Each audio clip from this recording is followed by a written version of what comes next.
More round of applause as we have our commodity editor, ZEE Business, who's going to be here to moderate the session. Thank you, Cha, for joining us, Mr. Cha.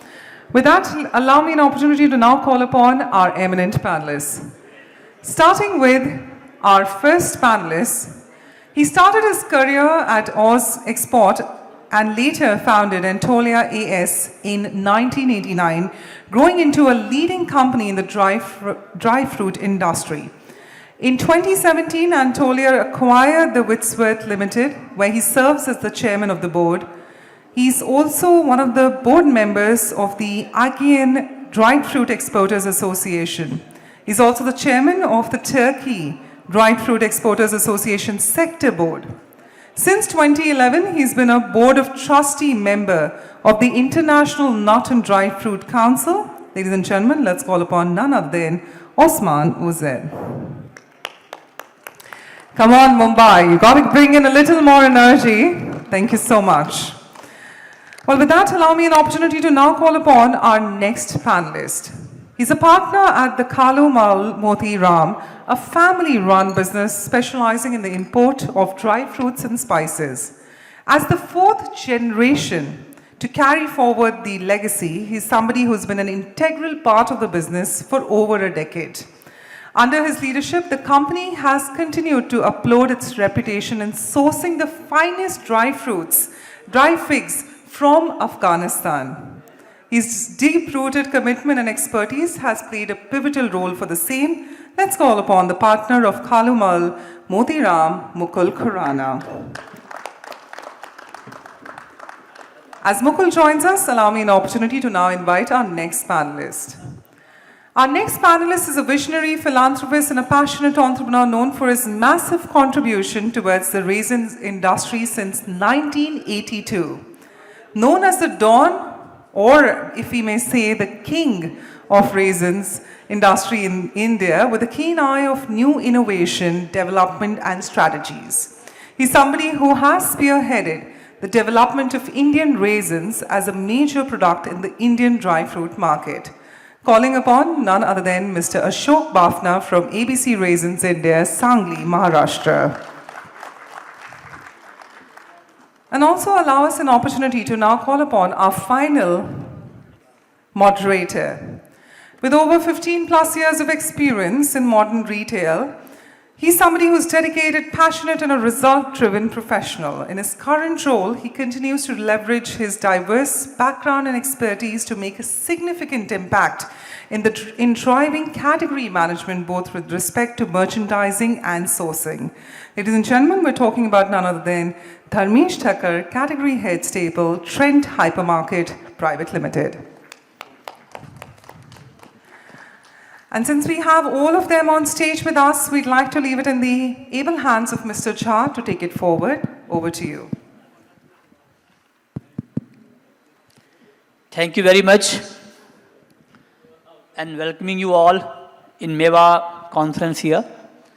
And I'm really very honored to be here as a moderator of the esteemed panel. So I hope you all will get excellent insights from our experts, because we have top mind of the industry present here. So I hope this session would be much interesting, and we all get some good insights from our experts and from the audience. So because this session is on raisins, figs and apricots, so my first question to you, Mr. Ashok Bhavna, if you can explain the raisins as an Indian product, Mr. Bhavna. How do you see raisins as an Indian product? सबको मेरा नमस्कार। आपने resin के बारे में बोला है, तो रेजिन इंडस्ट्री वैसे तो इंडिया में डेवलप होते हुए अभी 30, 35, 40 साल ही हुआ है। पहले तो रेजिन पूरी इंपोर्ट होती थी, Iran, Afghanistan, Australia, south Africa. लेकिन हमारे रीजन में, सांगली रीजन में जो फार्मर्स ने डेवलपमेंट करके जो किशमिश, यानी कि किशमिश एक नया प्रोडक्ट है जो ट्रेडिशनल प्रोडक्ट नहीं है, और पहले जो इंपोर्ट होती थी 100%, अभी वो इंपोर्ट कम हुआ है। तो वो रीजन में हमारे फार्मर्स ने डेवलप होके और रीजन इंडस्ट्री डेवलप की है। जैसे कि पहले, और उसका जो वहाँ के जो किसान हैं और वहाँ ट्रेडर्स भी ऐसे धीरे धीरे डेवलप होता गया। ट्रेडिंग सेंटर भी जो है कि भाई छोटे छोटे व्यापारी हो गए, तो उस हिसाब से रेजिन इंडस्ट्री सांगली जिले में और सांगली रीजन में, जिसमें नासिक से लगा के सोलापुर तक आता है, सांगली, तासगांव, पंढरपुर, ऐसा एक रीजन बन गया। और ये हमारे लिए गौरव की बात है कि इंडिया में जैसे कि ऑल ओवर वर्ल्ड में किशमिश बनता है, उस क्वालिटी का किशमिश हम अभी बना रहे हैं। ओके, तो आप ये कह रहे हैं कि जो क्वालिटी है वो बहुत बेहतर है, राइट? यस। ओके। वो क्वालिटी जैसे कि हमारे यहाँ जो छोटे फार्मर्स रेजिन बनाते हैं, तो उसमें हर प्रकार की किशमिश बनती है। जैसे ईरान, अफ्रीकन ट्रेडिंग में बनती है, तो हर वैरायटी की किशमिश वहाँ बनती है। लॉन्ग है, राउंड है, कलर में भी डिफरेंट है। तो उस हिसाब से अभी पूरा हिंदुस्तान को अभी सप्लाई कर रही है। पहले तो 1000 टन हमको सेल करने में तकलीफ होती थी, अभी 2-2.5 लाख टन तक हमारी किशमिश अभी इंडिया में सेल हो रही है। Okay, fine. So now, Mr. Osman Oz, I would like to ask, what is the growth potential of this industry globally, if you can share?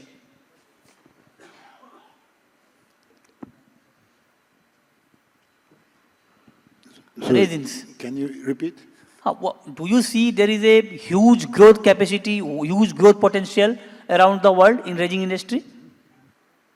Are we talking about, sorry, the Growth. voice is coming, so No, I'm just asking about growth potential of this industry. for industry, for India. For India. Globally. We're talking about India. Yeah. Globally? Huh. Okay. For the dried fruits, let's call it all the three articles we're mentioning here, what we notice is that there's more demand for natural products. Families treating their kids, instead of sweets or sugar-added products, they prefer to give natural products for their kids. And the worldwide, the consumption of raisins are not very well known, because some countries like India produces huge quantity, but because it's not in the international markets, it's not sold in the international markets, it's not counted. We add just roughly every year. I am also sitting in the World Dried Grape Conference chairman every year. We just ask few people and say 150,000, 100,000, 200,000, but it's a big production. The Indian population is very big, and the production here should probably be increasing more to feed our next generations with healthy foods. And dried fruits are the major articles in this manner. Okay, fine. Now, Mr. Dharmesh, if you can explain what are the problems of this industry, I mean resin industry, before the consumers and producers? Do you see there is some problem, or you see this industry going very smoothly? Yeah, thank you. So, first of all, I mean, if you say the growth perspective for the raisins as a product, then it is doing fantastic. There is a super growth in this category. I mean, post-COVID, we saw a lot of tractions around the entire dry fruits as in a category, and that undercurrent went to all across the product, whatever is there as an under dried fruits umbrella. Now, your question is on any challenges that what we are seeing in this product. Largely, I mean, we have categorized raisins under 3 different buckets. One is the Indian raisins, another is the black raisins, and the Afghani, which is called green raisins. So largely, see, all these products, the challenge is with the Indian resin, as Mr. Osman has rightly said, customers wants more of a natural resins, and whereas ours is having a lot of sulfur content on it. So that's one of the challenge what customers will find it because of the inconsistent processing. It seems that there are high content of the sulfur, discolorization, different color grade. So that inconsistency needs to be taken care of with the moderate level of the pest or the whatever chemical is being utilized. It has to be at a consistent level. And similarly for Afghan also there is a sulfur content. So I would say this product has a scope of improvement with respect to the consistent offering and offer more of a natural product rather than a more of a colored or more of a chemical-led product. So that's the challenge what customers are finding it today. Okay, Mukul, you would like to share something on this? Then I will come to another topic. Fix. Good evening, everyone. On resins, would you like to share something? After coming off Indian raisins, Afghanistan used to be a significant supplier to India in terms of raisins. Even today, Afghanistan is one of the leading suppliers of black raisins to India because India doesn't have a substantially good crop of that.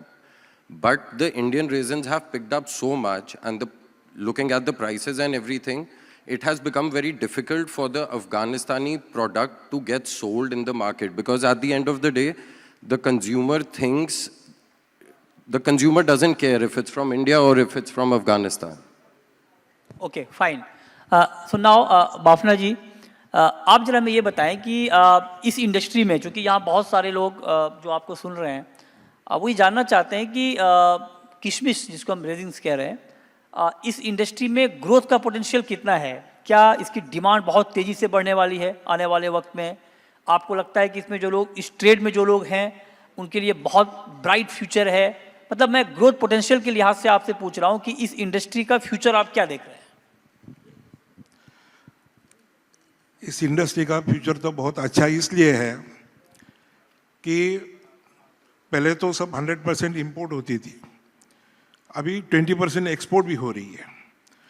और ये जो हमारी किशमिश बनती है ये छोटे फार्मरों से मिलती है जो छोटे फार्मर बनाते हैं। और एक मेवा में तो किशमिश का अलग स्थान ही है, किशमिश के बगैर मेवा पूरा नहीं होता है। कोई भी ड्राई फ्रूट अगर किशमिश के साथ खाई जाती है तो उसकी मिठास और बढ़ती है। तो इसका तो स्कोप डे बाय डे बढ़ने वाला है। जैसे कि अभी आपने कहा कि इसमें वेरिएशन शुरू में तो हमारे अंगूर से किशमिश बनती थी, लेकिन हमारे फार्मर अभी जो किशमिश के लिए अंगूर है वो वैरायटी लगा रही है। जैसे कि ब्लैक का अभी आपने जिक्र किया, तो ब्लैक की वैरायटी भी हमारे किसान अभी उसमें ग्रो कर रहे हैं। तो धीरे धीरे एक ग्रोइंग इंडस्ट्री है, और ग्रोइंग इंडस्ट्री दो कारणों से उसे कहा जाता है कि एक्सपोर्ट में भी हम 20% अभी जो प्रोडक्शन का एक्सपोर्ट कर रहे हैं, और लोकल का सेल भी एक हेल्दी फूड होने के कारण से उसका लोकल का सेल भी हमारा डे बाय डे बढ़ रहा है। ओके, ठीक है। तो आप कह रहे हैं कि इसकी डिमांड बहुत बेहतर है और आने वाले वक्त में ये इंडस्ट्री और अच्छा ग्रो करेगी। Now mister Usman, if you can explain what are the problems importers are facing in import from Turkey?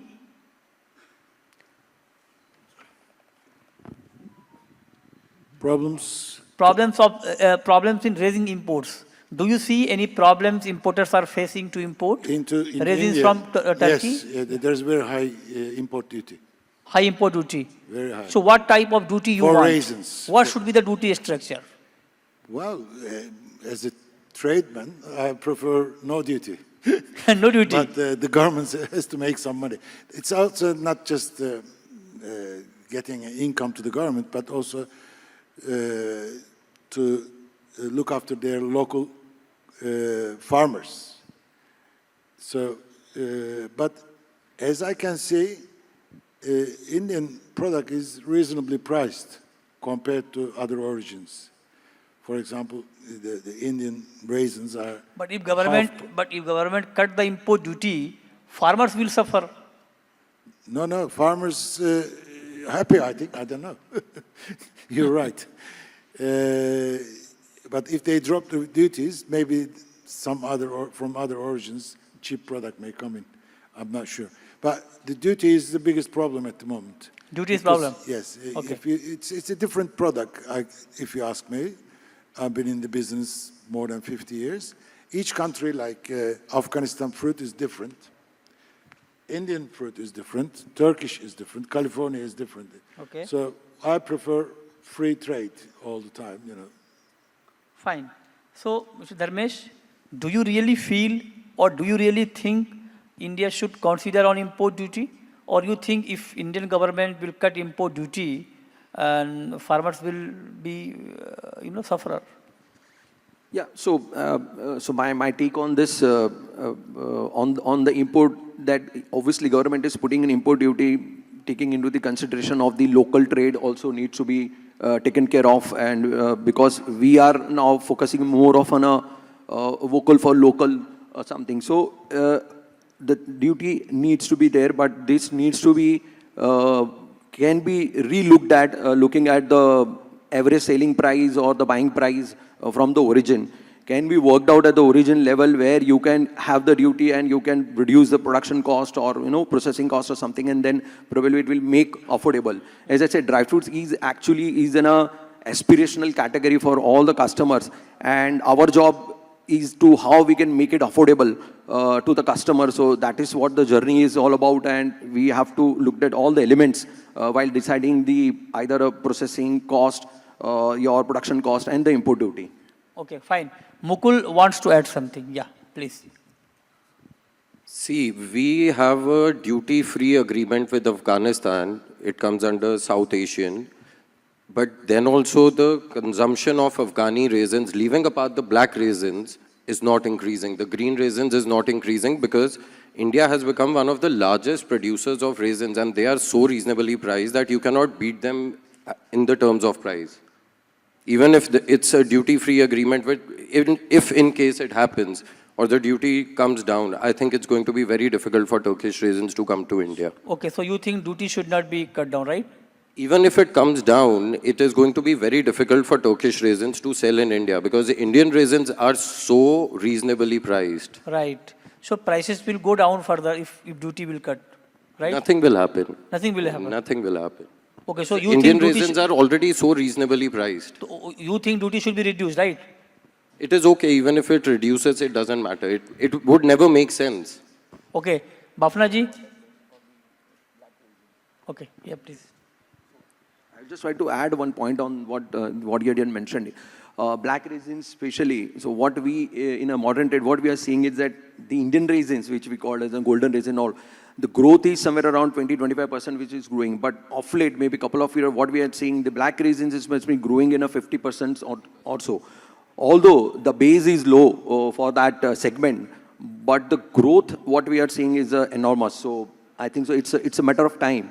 But Okay. we find a good growth in this category. Right Bapna ji, ये लोग कह रहे हैं कि ड्यूटी कट हो भी जाएगा तो कोई इम्पैक्ट नहीं होगा फार्मर पे, क्योंकि ऑलरेडी प्राइस बहुत रीजनेबल हैं.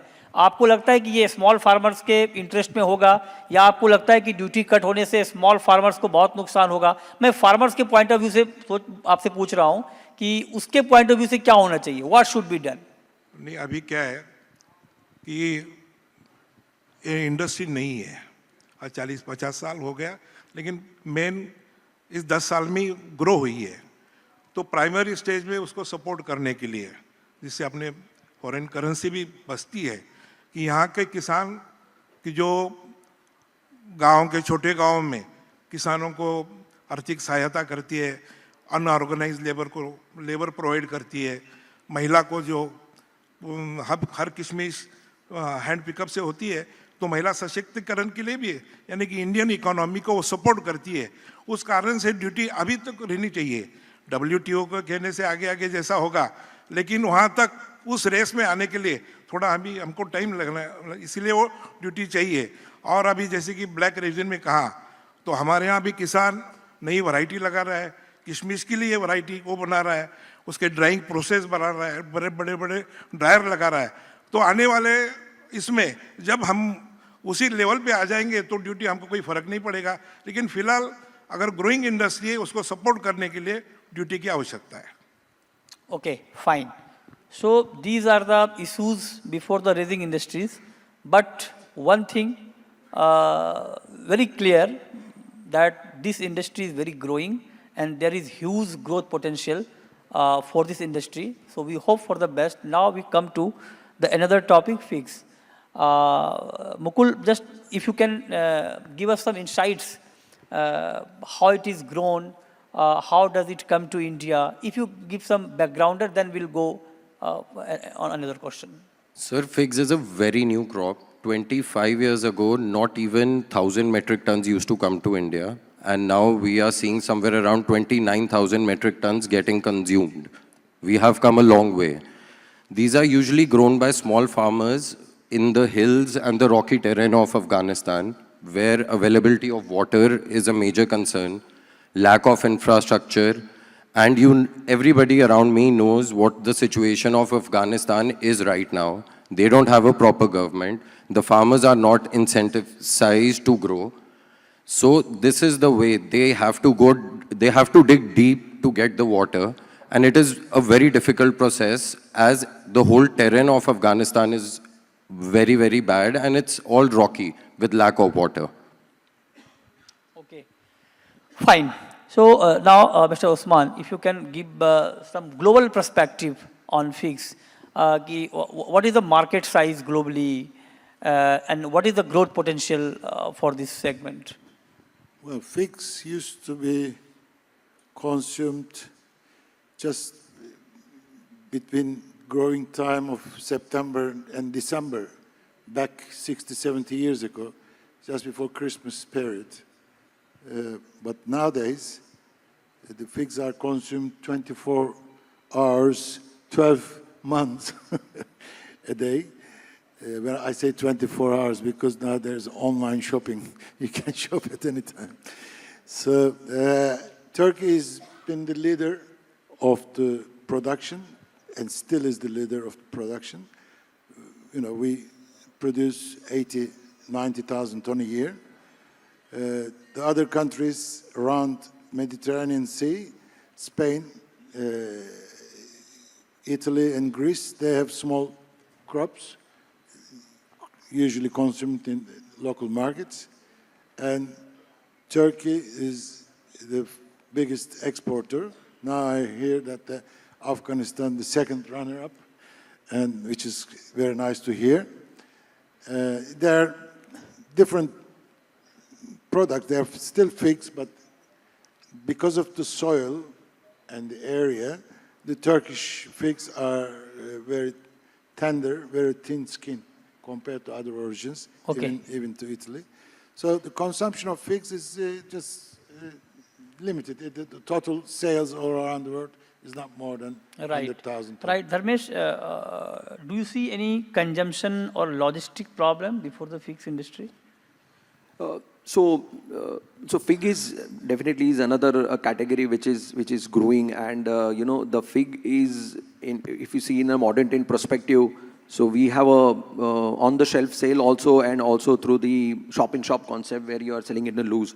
And we find a lot of traction towards that trade, wherein customers love to check the quality, taste it, and then need to buy it. The prime reason what we can see is figs is on the freshness of the fig is something is always a challenge for us to manage. Because as I said, there is difficulties, and largely it is an Afghani fig is something is getting more of being sold. So yes, there is a challenge with respect to the gradation itself, the sizing itself. It varies, and also the decolorization of the fig. While you are you're taking it at your warehouse, and when you are shipping it to your store, it's lost the color, and hence the customers will find a challenge to buy that, and they just select it basis the freshness of the product, and then there is a high dump. Okay. So that also impacted as a profitability for us in a modern trade to operate as a category. So Mukul, one very important question is, how is the relation between the former and new government in Afghanistan in relation to trade in figs? I didn't get it. Now, what is the relation right now with the Afghan government for this trade, figs trade? We have a duty-free agreement with Afghanistan. both of our countries are a part of SAARC, so we do not apply any duty on the imports from Afghanistan. Okay. And in terms of relation, I think still the visas to Afghanis are not being given. They are being given at a very nominal rate. I think 10 to 20 visas a month or something like that is happening. Okay, so there is no any problem between the two countries. But trade is going smoothly. Trade right? is happening it's happening smoothly, but you know, the process of Afghanistan, it crosses Pakistan and then it comes via Atari to India, so it's a little risky process. Otherwise, the relation seems okay. Okay, fine. So now we just come to apricot. So Mr. Osman, what is the global size of this market, apricot market, and do you think it's a very growing market? For India, if you're talking about India, yes, latest figures shows we are over 1,000 ton, which was nothing before, let's say 10, 15 years ago. There is a growing market here, and worldwide, you know, the Turkish apricots are unique. There is no competition. The other origins growing dried apricots are very small crops, as what we know. I think there's maybe some in Afghanistan, but they are not coming this way. I don't know. Are they coming to India? Yes. I've seen some Afghan crop as well. They're also nice. So during the Mewa, what we heard from the visitors, they were all interested about the apricots. Unfortunately, they were always asking, what's the dark ones? Dark ones is natural apricots, which is more tasty or different taste, let's say. So there are two apricots, natural apricots, sulfured apricots. So we are here to explain they're both the same fresh fruit, just a different way of treatment. And we hope the consumption will increase. 1,000 ton is nothing for India. It's such a big country. Right. And we hope to have good relations. Again, India doesn't grow any apricots, but you still have some duties, which I believe should be removed. So the consumers will benefit out of that if there's no duty. Right. So you are completely in favor of no duty on resins, apricot, and all the dry fruits commodity, right? So what will happen to farmers? We should pay no duty for cashews coming from India either. I mean, in Turkey, there's a high level of duty for nuts and things. India became dumping ground if duty would be removed for all these products. Yes. But jokes apart, that means how big is Indian market of apricot is? I would say for apricot, it's not that big, but it is catching up. Today the apricot is probably not getting consumed as a direct fruit, then as one of the ingredient for your like your mixed dried fruits or nuts and seeds, where it's getting mixed it. But if you say it's barely contribute 2 to 3% to the entire dry fruits trade. Okay. So. And one of the areas of improvement, if you will ask me, then what you rightly said, the apricot is being consumed freshly if that education or the awareness to the customer. Right. Because I saw in one of the stall today, probably they are serving apricot with the coconut on it, and this is natural apricot. So such awareness, such level of education will get it to the customer. And definitely this product has a lot of juice in it. Okay, fine. So we are in now final round. After that, we'll take some presentation. भावना जी, अगर आप हमें बता पाएं कि तीनों product resins, figs और apricot की जो प्रोडक्शन है उसको कौन-कौन से फैक्टर इफेक्ट करते हैं और उसके ट्रेड को कौन-कौन से फैक्टर इफेक्ट करते हैं, क्विकली आप बता पाएं. मैं कह रहा हूँ ये जो तीनों प्रोडक्ट्स हैं जिसके ऊपर हम बात कर रहे हैं, रेजिन्स, एप्रिकॉट, फिग्स, इसके प्रोडक्शन को और इसके ट्रेड को कौन-कौन से फैक्टर इफेक्ट करते हैं? मुझे एप्रिकॉट केस के बारे में जानकारी नहीं है. मैं रेजिन के बारे में खाली बोल सकता हूँ. रेजिन अगर फ्री ड्यूटी हो गया तो उसी बारे में आप बोल रहे हैं ना. तो फ्री ड्यूटी हो गया तो अभी तो जैसे कि अफगानिस्तान से जीरो है, कोई टैक्स नहीं है. वैसे तो फर्क नहीं पड़ेगा क्योंकि ये ग्रोइंग इंडस्ट्री है, लेकिन कभी कभार जैसे टर्की है या साउथ अफ्रीका है वहाँ और ईरान है, तो वहाँ कभी कभी करेंसी एकदम डाउन हो गई थी, उसका इफेक्ट हमारे लोकल मार्केट पे होता है।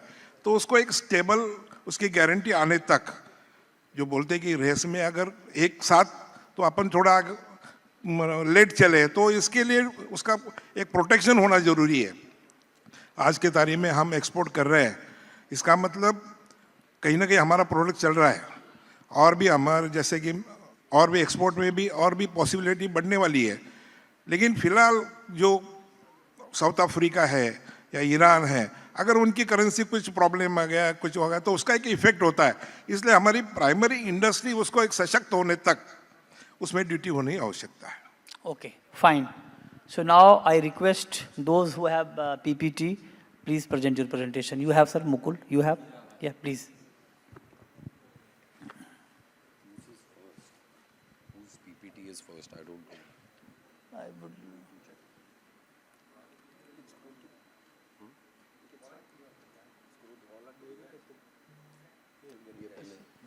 It's Rezi. It's your. It's.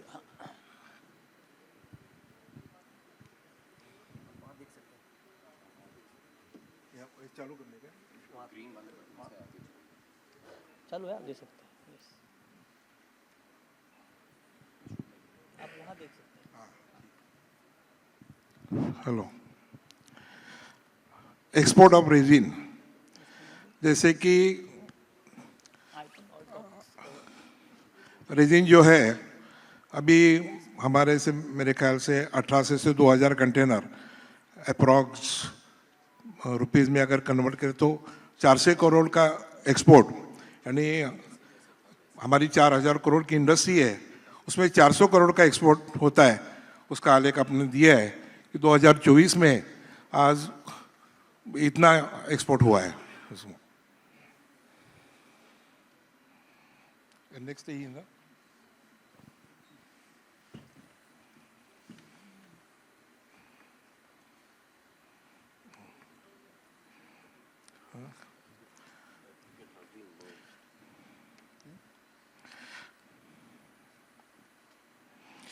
Resin का प्रोडक्शन अगर गए 5 साल का अपन रिकॉर्ड देखें तो 2 लाख टन से 2.5 लाख टन तक का उसका 5 साल का रिकॉर्ड है।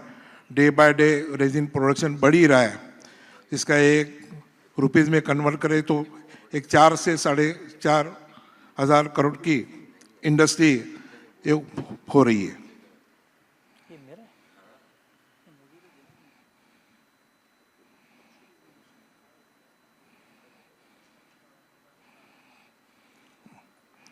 Raisin consider as a important part of dry fruit में उसका अलग स्थान है, जैसे कि अपन पहले बनाया है। रेजिन ग्रेप से बनता है, जो ग्रेप से होते हैं उसके अलग अलग तरह से सुखाकर उसका रेजिन बनता है। उसमें अलग अलग वैरायटी है, लॉन्ग है, राउंड है, तो अलग अलग वैरायटी से वो बनता है। देयर आर ग्रीन, गोल्डन, ऐसे कलर में भी उसमें अलग अलग अंगूर के कलर के हिसाब से रेजिन बनती है।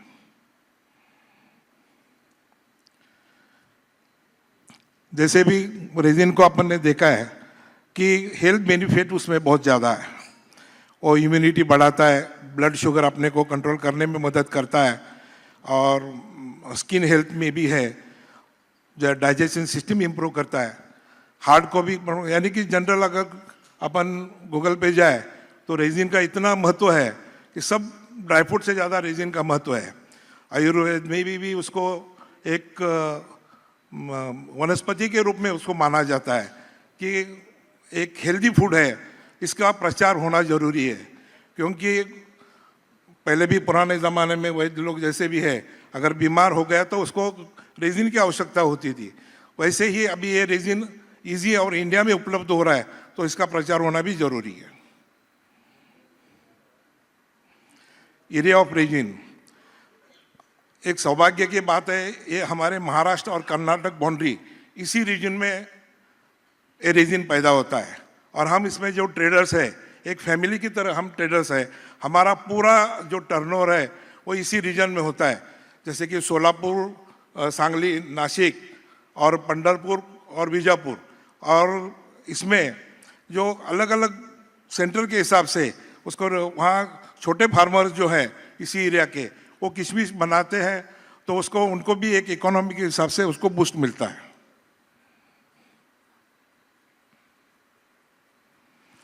जैसे कि अभी बताया कि इंडियन प्रोडक्शन 2 लाख टन से 2.5 लाख टन का है और 80 to 85% अभी डोमेस्टिक में उसका खपत हो रहा है और 20% जो है वो एक्सपोर्ट में जा रहा है। अगर इंडस्ट्री रुपीज़ का हिसाब में कन्वर्ट करें तो 4-4.5 हज़ार करोड़ का इंडस्ट्री है, उसमें 3.5-4 हज़ार जो है वो एक्सपोर्ट में जा रहा है।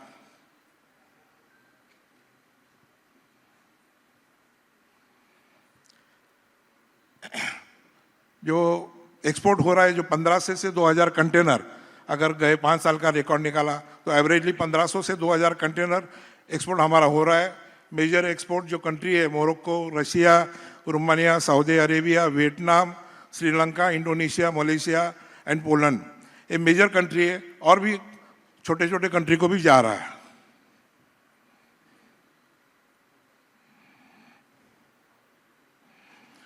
हमारा का इधर का जो ट्रेड है, जो सांगली रीजन में है, वो खाली ट्रेड परचेस और सेल का नहीं है।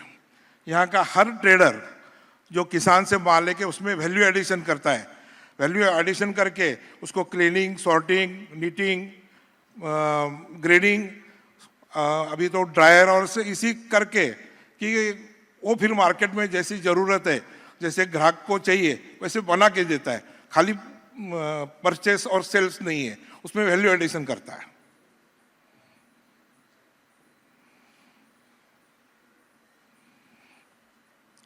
हमारी जो रीजन इंडस्ट्री है वो हमारे बीजापुर और महाराष्ट्र का, दक्षिण महाराष्ट्र के जो दो जिले हैं, सोलापुर, सांगली, इसी रीजन में इसी छोटे गांव में बनता है और वहाँ छोटा किसान एक रीजन बनाता है। और छोटा किसान बनाने के कारण से उसको वहाँ एम्प्लॉयमेंट, जो छोटे गांव में एम्प्लॉयमेंट जनरेट होता है, तो वहाँ के जो अनऑर्गेनाइज लेबर है उनको एक उससे मदद मिलती है। वहाँ फिर जनरली किस रीजन में लेडीज़ लोगों का ज़्यादा काम होता है, क्योंकि सॉर्टिंग करना, नीटिंग करना, एक लेडीज तो गांव की जो लेडीज़ है उनको भी हेल्प, उनको भी एक सपोर्ट मिलता है। लेडीज़ एम्पावरमेंट के लिए भी उसकी मदद होती है। और हमारे रीजन इंडस्ट्री को, हमारे इस दोनों जिले को इकोनॉमी बूस्ट भी इससे मिलता है।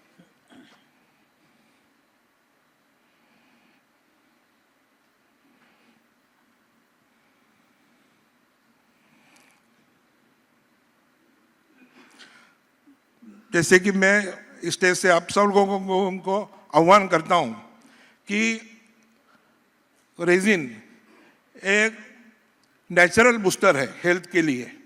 यहाँ के जैसे कि डॉक्टर्स है, अपन लोगों को भी उसका प्रचार करना चाहिए। जो हेल्थ कॉन्शियस लोग हैं उनको रेजिन का महत्व हो के उनके द्वारा रेजिन का सेल कैसा बढ़े, इसका अपन कोशिश करनी चाहिए।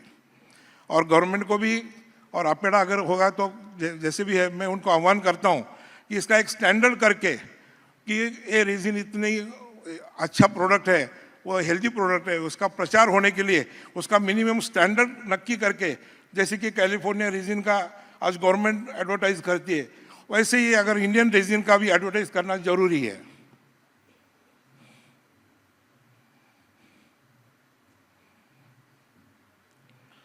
Okay, Thank you very much, sir. Thank you. Thank you. Mukul, now whose turn now?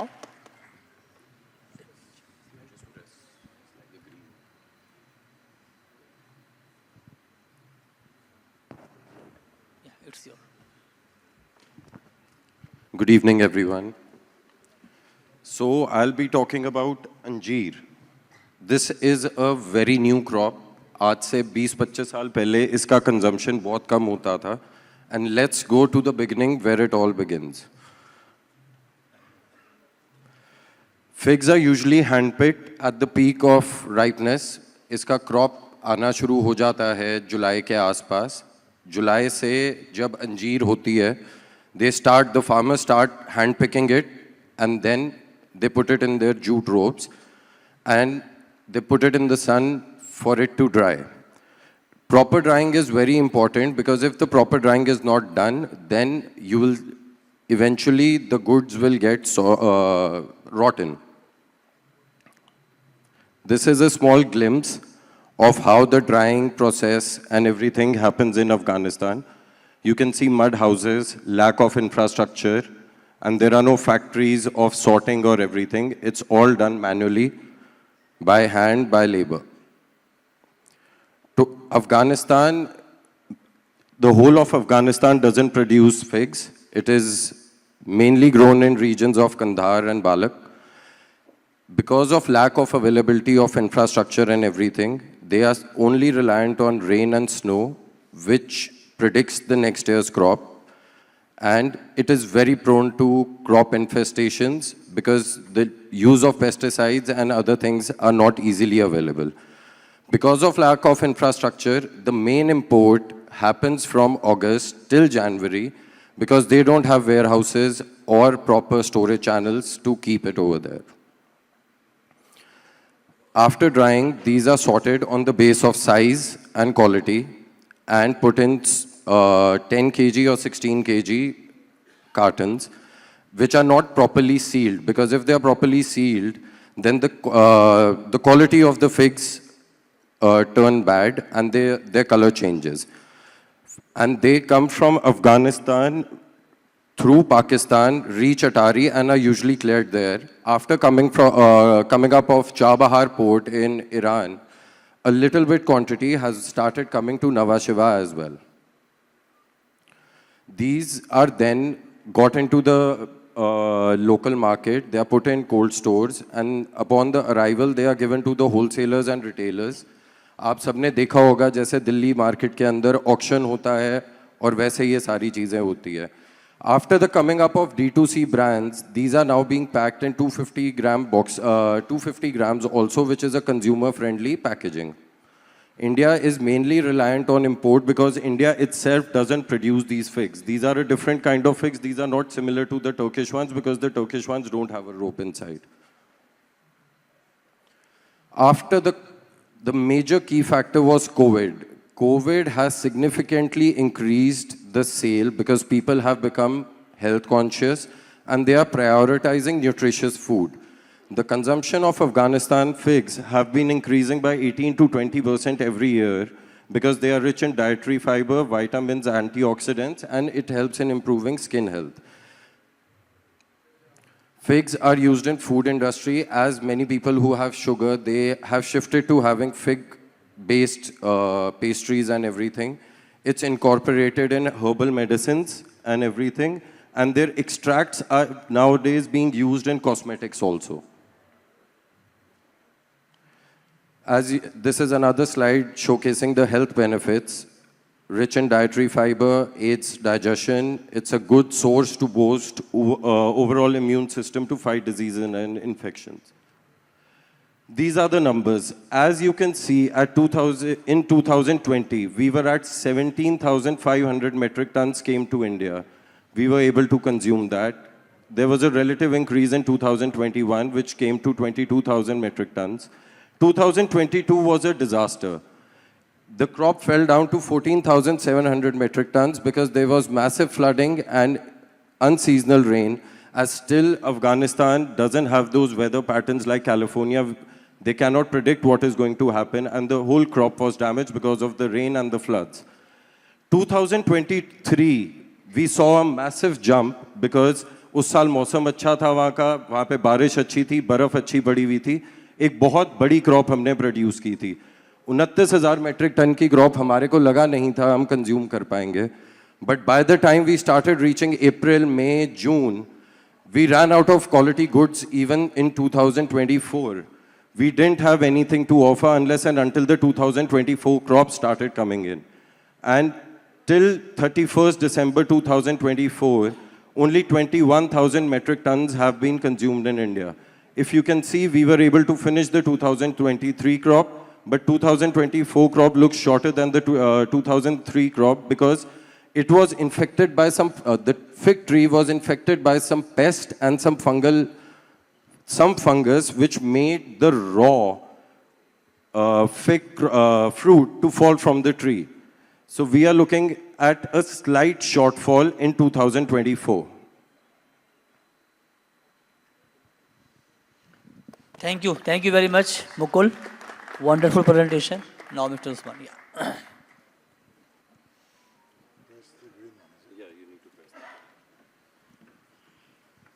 Hello. Me again.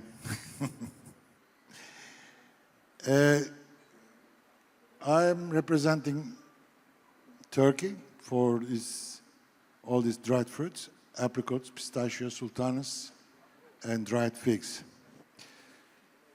We have 3 associations in Turkey. One is the Aegean Export Association, which I'm the member. There's another one in the southeast part of Turkey, mainly for apricots and pistachios growing in that area. And Istanbul Dried Fruit Association is also under same umbrella of Turkish dried fruit sector. These products have been exported more than maybe 200 years to Europe because Turkey was so close to European countries, and the production of figs, sultanas, were very popular all these years. Apricots in the after 1950s, I would say. It doesn't have that much history.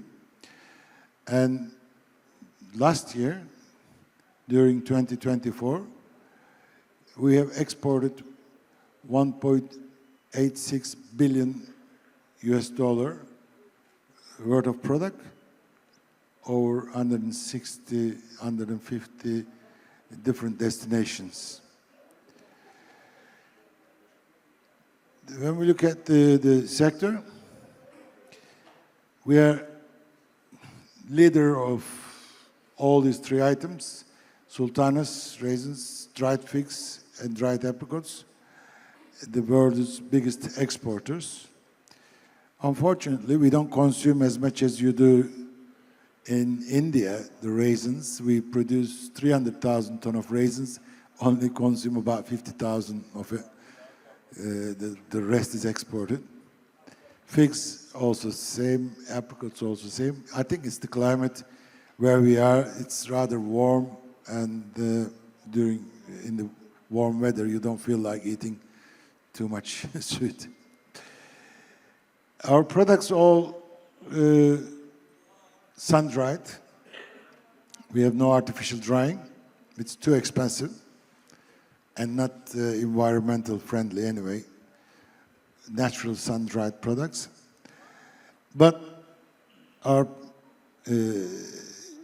factories are, in American words, they say state of art. Very nice, clean, up to the standards accepted by all European, American, other part of the Japanese countries. And it's got to be that way anyway for the consumers. And we are also working also hard to make it for sustainable and safe production. Not to mention that the taste is really unique because of the soil. Anatolia is a very fertile part of the world. Whatever is growing there in general has got different taste and aroma. And most of them, like raisins, go into industry, snacking, mueslis, breakfast cereals, everywhere it's being consumed. And we are not too far from the major markets like Europe or other places, but nowadays everywhere is near. Once you ship your goods on the boat, it reaches there in 30 days, 40 days. So I mentioned about the native varieties from the motherland. So activities, Turkish dried fruit sector coordinator, monitor of all developments in the value chain, organize, participate, national, international meetings, like we are here today, exhibitions, and we hope to come again next year, because thanks for the very warm welcome. And we see a big future in India, Indian people, and let's go. Yeah, we are also member of all these societies in INC, Warren Freien, or Frucom. Our exports of dried fruits in total, 416,000 tons. Grapes is probably the lowest number, or maybe this year it will be even lower, 180,000 tons. Normally we export 250,000 tons of sultanas. But we had 2 years ago bad weather conditions, a big disease, and we lost half of the crop, and that affected also the following crop, 2024. That's why the price has gone up so much, Turkish sultana prices. We hope that this year everything will be back to normal, and then we will have again a good crop and reasonable price for the consumers. Because we want consumers to eat more, so we have to make the fruit reasonable priced, affordable, let's say. Figs, we exported 63,000 tons. This is what we export average every year. It varies between 55, 65,000 tons. And the apricots are 77,000 tons, which is still not too bad. In general, Turkey exports 13% of that fruit to Germany, UK, USA, as you can see, Italy. And India is, unfortunately, is very, very small, less than 0.5%. So we hope at least to double it by next year. Exports to India is also not big volumes, as mentioned. Apricots is the highest number this year, over 1,000 tons during 2024. And the figs is not very good. We can see the effect of short crop in Afghanistan in 2023. We had a slightly higher number. Yeah, overall, I'll just repeat, we hope to increase our business relation for benefits of consumers. Tradesmen, we always make money one way or another, but we have to look after the consumers, our people. Thank you very much for very warm welcome. Thank you, Osman. Dharmesh, if you can give a short brief. In the interest of time, I have no PPT. Thanks for in the interest of time, I'll just quickly take you to this is all about the productions and all. Let's talk about some sales. So I'll just throw you some numbers for you with respect to the modern trade per se. What does modern trade contribute in all this commodity and including entire dry fruits as a category we can talk. So modern trade largely, I mean, post-COVID, I would say, gotten a lot of traction. So traditional trade is somewhere around 75% share, or maybe 75 to 80% shares, and then the modern trade is now catching up fast, because the growth what we are seeing in a modern trade is far, far better than the traditional trade. I mean, I'll just quickly give you some data on how the growth and how the share of this entire dried fruits as in a category, and including these three category as well. So there is a far potential in this segment where customers are expecting a lot from the modern trade on account of the consistent quality and the relevant prices what the chain is offering. So we saw dry fruits as in a category is been sold equivalent to your edible oil category or the rice category. So that level of value this category is driving it today. Just talk about the raisins. Raisins though contribute 10 to 15% to the entire dry fruits business, but the growth is like it's around 30-35% growth year on year. This category is growing, and traditional trade is still 8 to 10%. So there is a high demand from the modern customers. And also today the customers are also expecting a lot of value add from us. What as an industry that it's a food for a thought for all of us, that how we can provide a lot of value add to the customers. Because today, if you see all this product as a full ingredient and mixing it with your seeds and nuts and seeds or maybe mixed dry fruits and all, customers are love to have it, because all age group wants to consume dry fruits now. And maybe figs and all for a kid to consume it directly, it's maybe a little of a problem for them. But if you have it in a portion and make a mix of all the dried fruits and cut it and put it down the table, then there is a high consumption. So we've been managed to sold a single commodity when you mixing the nuts, 2 crores a single SKU in a month from a limited count of stores. This is how the entire trade is happening on a modern trade platform. So all in all, there are some concerns. I think so with Mrityunjay, we have escalated those concerns on the consistent quality. There are some concerns on the high duty. There are some concerns what we have been seen in the cold storage chain also. So as a modern trade leader, we have to invest on the cold storage, which can be addressed at the origin itself. So if all worked in that direction, then overall value chain will get improved, overall efficiency will get into the trade. And as I said, it's an aspirational category for the Indian consumer, and our job is to make it affordable. Thank you very much. Thank you very much, Dharmesh. And thank you, Osman. Thank you, Mukul. Thank you, Bhavna ji, for such a wonderful presentation and such a wonderful panel discussion. I hope all would get some good insight from you guys. Thank you very much. Thank you.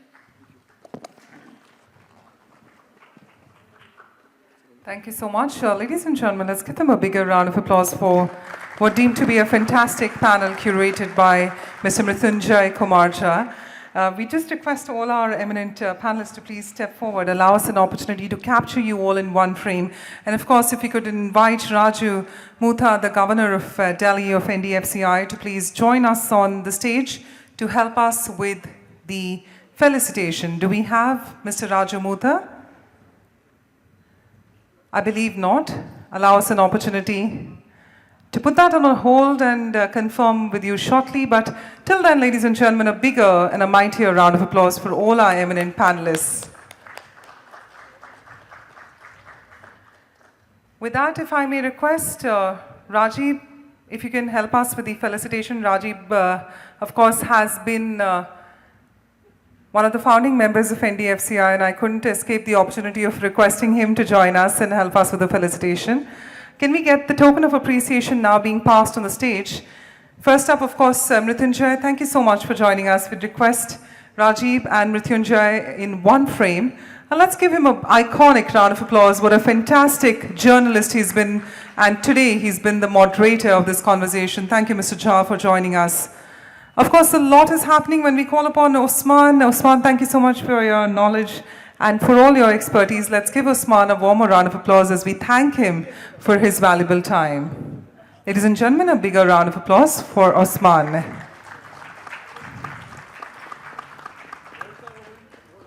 We'd also like to humbly thank Mukul Khurana. Mukul, if you could step in the frame along with Rajiv. A warmer round of applause as we appreciate Mukul Khurana. And as the conversations continue, we'd also like to call upon Ashok Bhavna. Sir, Mr. Bhavna, please, if you could request your company. Let's give him a warmer round of applause. What a fantastic, experienced leader he's been, and thank you so much for your expertise. We'd also request Dharmesh Thakkar to please step forward and allow us an opportunity to give you a token of appreciation. A warmer round of applause as we appreciate Mr. Dharmesh Thakkar. And with that, if we may request all of you to come together for a group photograph. It's always great to get the final shot wherein you have all the leaders. So ladies and gentlemen, a bigger and a mightier round of applause. I think they truly have done justice, and we'd like to humbly thank them for the opportunity of hosting them on the second edition of Mewa India 2025. On the other side, let me tell you that it's only going to get sweeter because we're talking about the dates roundtable. So why don't we have a date with all our colleagues joining us, the experts joining us, but just allow us to continue with that spotlight on our previous panel and enjoy the moment. And I think let's encourage them with a warmer round of applause, ladies and gentlemen, as our speakers are here with us. And we're on the second edition of Mewa India 2025, right here in the Geo World Convention Center, Mumbai. I think the paparazzi is not going to leave them, so we'll let the paps continue. Please get a good footage, or tomorrow it's going to be a different take. All right, thank you so much. Thank you so much. Managing them is a task, but I know they're doing a splendid job. Okay. So, well, without further ado, let's have a date with the dates panel, because we've got the best minds from that industry, and allow me an opportunity to now get you ready for the dates roundtable. May we urge you all to kindly settle down, allow us an opportunity to now transition to our next roundtable. And with that, ladies and gentlemen, we'll give you a minute to kindly settle down and get ready for our final session of the day 2 of the second edition of Mewa India 2025 right here in Mumbai. May we urge everyone to kindly settle in. Another 30 seconds. We'd request all our dignitaries to step forward, all our attendees to get the valued seating, and let's get ready for the final session of the day 2 of the second edition of Mewa India 2025. May we urge all of you to kindly settle down another few seconds before we get ready for the final session. May we urge everyone to kindly network outside, allow us an opportunity to give us the next set of speakers. Just a couple of more seconds. Thank you so much.